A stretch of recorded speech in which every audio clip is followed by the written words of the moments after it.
James Tynion, Matthew Rosenberg, and Otto Schmidt continue their vampire mystery as the heroes scour the world looking for the Flash's killer, but with the vampires fanning the flames of distrust between the heroes, it makes them turn on one another.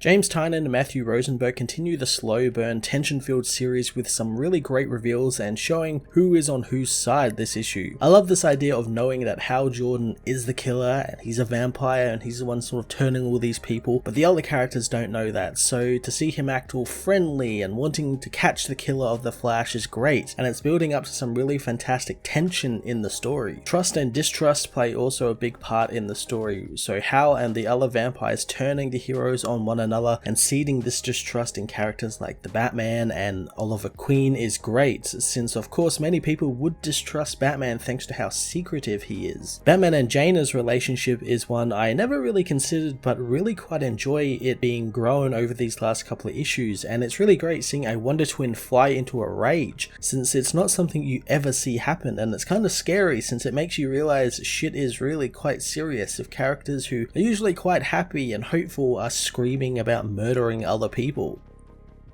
Otto Schmidt continues his just brilliant work for the series, and as I've said before, I love how he can do all of this violence and death and blood in pages that look so bright and colourful, since usually it's the opposite for those type of things. It adds to this kind of uncomfortable feeling the whole story gives off thanks to the script's tension building, and you never know who's a vampire and who's going to get killed next or turned into a vampire next.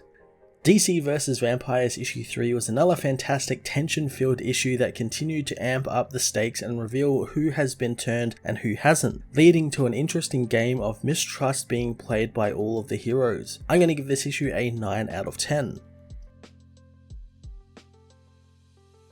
DC vs. Vampires issue 3 sees the Justice League find the body of the Flash, with Hal wondering why the Flash would be out by the water, thinking he was meeting someone. Manhunter asks if Batman has any theories, but Batman doesn't want to share them. Hal knows that that's not helpful, taking charge since he wants to show the villains that this was a mistake. He tells Wonder Woman, Plastic Man, and Superman to track down Barry's rogues, the Legion of Doom, and anyone who had a history with the Flash, while Aquaman sweeps the nearby water since it could be more than a coincidence that he was killed there. He tells Manhunter to help the police, and before he can tell Batman what to do, Bruce already knows, staying behind while the team head out. Batman meets with Jaina by the water, who still is looking for her brother, as in Gotham, Batgirl confronts Ratcatcher, who is tussling with a man in an alley. Barbara kicks him away as the villain wonders if she's one of them now. The hero doesn't know what he means, as the man he was fighting was revealed to be a vampire who grabs Batgirl, telling her the city is not for the bats anymore. Barb throws the man off, angering him as he attacks her at lightning speed, jumping on her and revealing that they were told to stay away from the Bat People, but he'll just lie and say it was self-defense. The vampire luckily is killed by Nightwing, who helps Batgirl up, telling her that Barb has wandered into the wrong patrol area. Barb doesn't think so, knowing the man is following her. Ratcatcher isn't impressed with their flirting, wondering if they forgot about the gang of vampires hunting and eating criminals. Batman meanwhile continues his solo investigation when Jaina arrives, asking why he's in the sewers. Batman knows that this isn't her type of work and she should help Wonder Woman or Superman, but Jaina knows this is about Zahn. Batman wants her to go home, but the girl refuses, wanting to help look for her brother. Batman reveals that he knows Andrew Bennett came looking for their help, but then he vanished the same time Zahn went missing.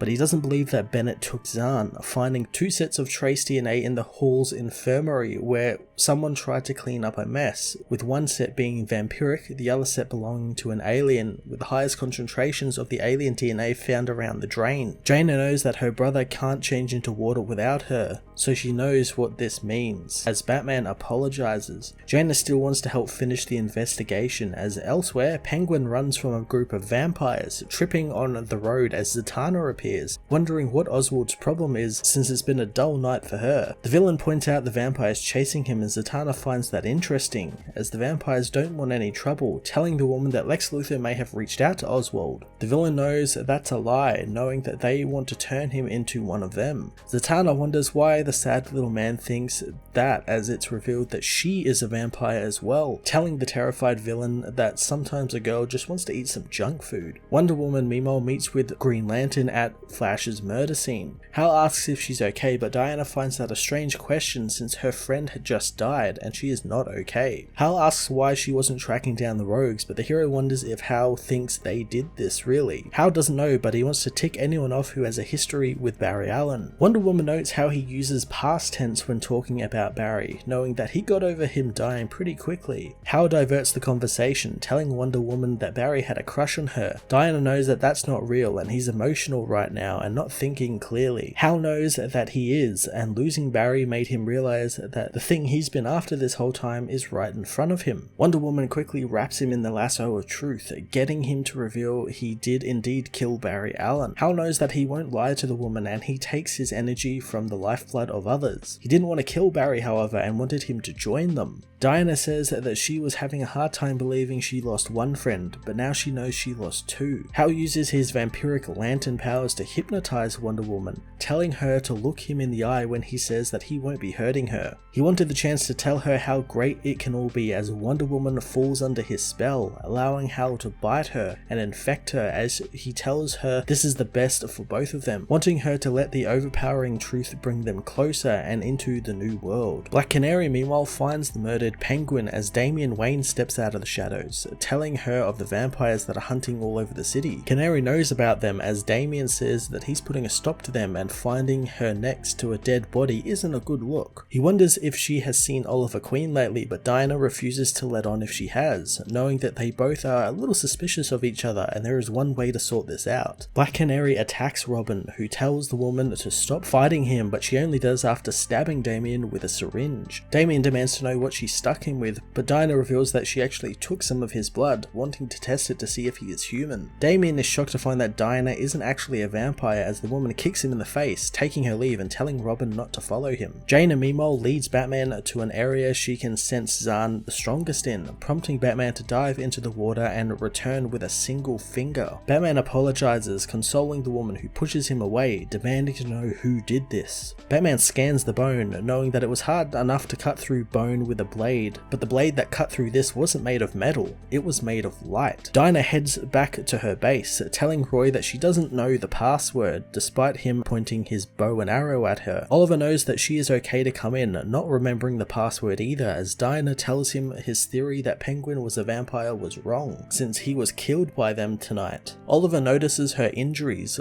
learning that she ran into a robin, hoping that she is alright. He snatches the french fries she was eating, wanting to make her a real breakfast, as Dinah says that Damian was acting weird. Oliver knows that he is weird, but Dinah wants to make sure for real, showing him the syringes that she has collected as they look over their wall of information. Oliver knows that if Batman has turned, he's smart enough to beat any test they have, and he won't trust them no matter what they find. Dinah knows that they need help, but Oliver knows that they don't need to get killed. Later on at the Hall of Justice, the Justice League are assembled to share information on what they have found on Flash's killer. Steel wants to wait for everyone, but Oliver and Dinah are still missing and Batman wasn't alerted to this meeting. Superman asks the arriving Wonder Woman and Green Lantern why he wasn't, as the heroes reveal that Batman was the one who killed Barry Allen.